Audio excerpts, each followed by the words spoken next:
എന്താണെന്ന് മനസ്സിലായോ? എൻ്റെ ഒരു 10-20 ദിവസമായിട്ടുള്ളൊരു കാത്തിരിപ്പാണ് കേട്ടോ. ഇത് തുറക്കാൻ പറ്റാത്ത ഒരു ഉറങ്ങാൻ കഴിയാത്ത അവസ്ഥയെന്ന് പറയത്തില്ലേ, ഓരോ ദിവസവും അത് എന്തായി ശരിയായി കാണുമോ എന്നുള്ളൊരു കാത്തിരിപ്പാണ് കേട്ടോ ഇത്.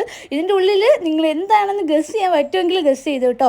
ഭരണിയുടെ വായഭാഗം തിരശ്ശീല തുണിയും വെച്ച് നമ്മൾ കെട്ടിയിട്ടുണ്ടായിരുന്നു, അത് ഞാൻ അഴിച്ചു മാറ്റിയിട്ടുണ്ട്. നിങ്ങളെപ്പോലെ തന്നെ ഞാനും ഭയങ്കര എക്സൈറ്റഡ് ആണ് ഇതിൻ്റെ ഉൾഭാഗം എങ്ങനെയാണെന്ന് അറിയാൻ വേണ്ടിയിട്ട്. അപ്പം നമുക്ക് പതിയെ തുറക്കാം. അപ്പോൾ ഇത് തുറന്നു കേട്ടോ, നമ്മുടെ മാങ്ങ സെറ്റ് ആയിട്ടുണ്ടെന്ന് തന്നെ തോന്നുന്നുണ്ട് കേട്ടോ. അപ്പം നമ്മളിത് തുറന്നപ്പോൾ തന്നെ നല്ല മണം വരുന്നുണ്ടേ.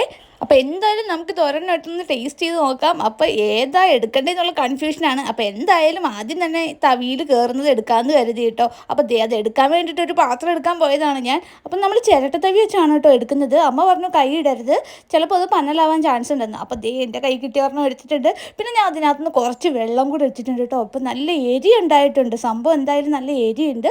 ഇതിൻ്റെ കൂടെ നമ്മൾ ഒരെണ്ണം കൂടി ഇട്ട് വെച്ചിട്ടുണ്ടായിരുന്നു, അതെടുത്ത് നോക്കിയപ്പോൾ അതിന് നല്ല എരി ഉണ്ടായിരുന്നു കേട്ടോ. അപ്പോൾ ഇത് കൂടുതലായതുകൊണ്ട് ഇത് തുറക്കാനായിരുന്നു എനിക്ക് കൂടുതൽ എക്സൈറ്റ്മെൻറ്റ്.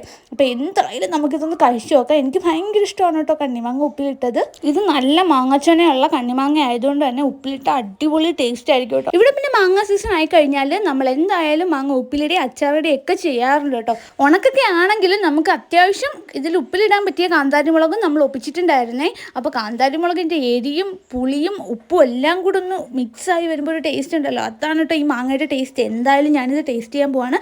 ഒരു രക്ഷയില്ല കേട്ടോ, നല്ല പുളി ഉണ്ടായിരുന്നു, അതുപോലെ തന്നെ ഉപ്പൊക്കെ കറക്റ്റായിട്ട് പിടിച്ചിട്ടും ഉണ്ടായിരുന്നു. ഞാനിപ്പോൾ പറയുമ്പോൾ തന്നെ എൻ്റെ വായിൽ വെള്ളം വരുന്നുണ്ട് കേട്ടോ. കാന്താരിമുളക് ഇട്ടതുകൊണ്ട് തന്നെ നമ്മൾ കഴിച്ച് കഴിഞ്ഞിട്ട് ചുണ്ടിട്ട് ചുട്ട് നല്ല നീറ്റലായിരുന്നേ. ഇപ്പം കണ്ണിമാങ്ങ ഉപ്പിലിട്ടത് നിങ്ങൾക്ക് ഇഷ്ടമാണെങ്കിൽ എന്തായാലും ലൈക്ക് ചെയ്യാൻ മറക്കല്ലേ.